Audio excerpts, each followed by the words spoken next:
Alright, what's going on, guys? This is Tyler. We're just going to walk through my obstacle course that I created for assignment 5. And my mutation was wind. So the wind doesn't come until the second part, but we'll go through the different parts.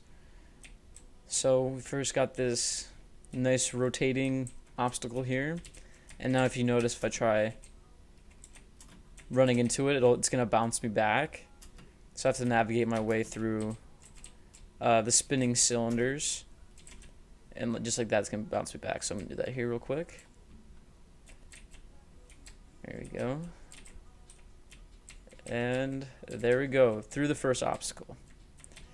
All right, now the next portion is these moving platforms. So we're gonna make our way across. There we go, and oh, we missed. Or at least ran off. And now you notice, like, if you fall into the pit over there, it'll take you back to the starting point. So let's go ahead, get back to where we were. Oh, nope. Ah, no. Okay. Luckily they bounced us forward. All right. Now we're gonna try and make our way across here. Oh, this might take me a few tries.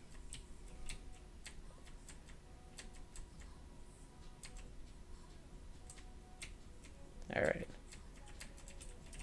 here we go.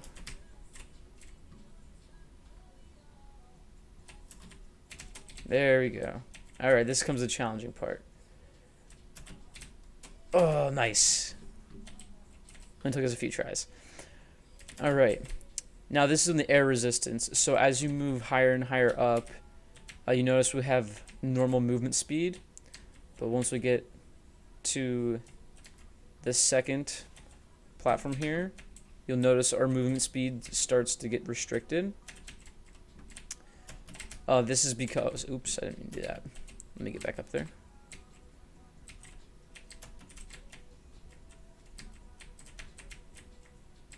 All right.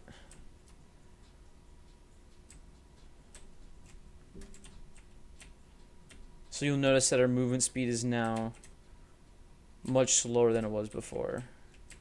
This is to simulate the wind forces as we move further and further up.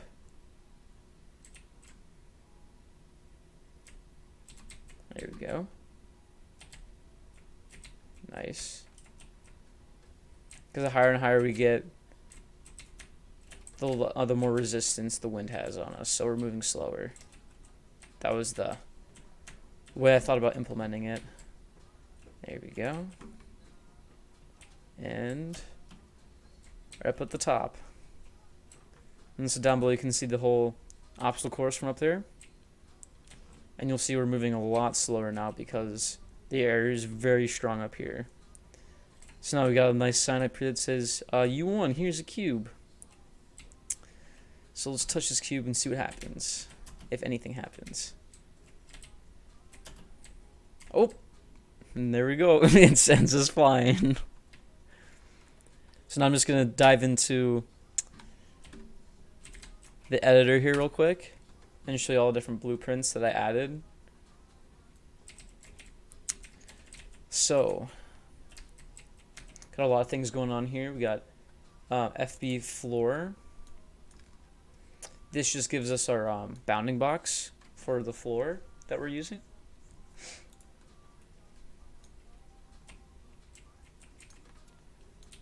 On our first person character, you notice we added a few things here.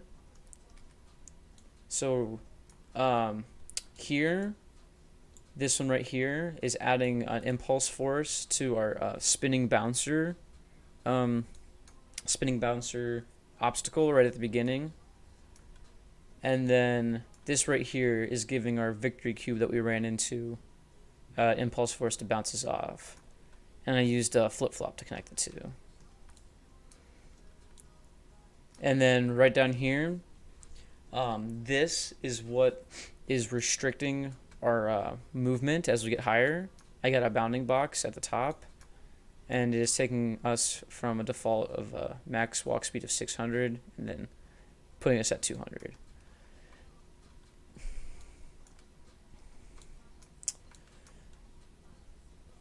So, and the next thing we have is we have moving platforms.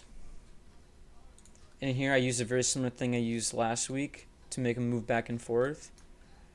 We just added a timeline so they move in a certain direction. And I did that for each instance of the platform. So this one's moving X direction, the Y direction, and this one's moving the Z direction. And this one is also Z direction, so you can ignore that. I think that's just a duplicate. But if I dive into each of these different blueprints, they're all very similar, except in the timeline, I just changed what direction they're going back and forth in. And then we have our spinning bouncers. We just added a simple add local rotation to make them all rotate in a circle. And these are all the collision boxes that I added to it. So that way it would find the collision boxes and have something to bounce you back from. And then last one is the victory cube. And this is just a box and a cube with a cube with a bounding box that we call here in the first person viewport, or the first person character blueprint.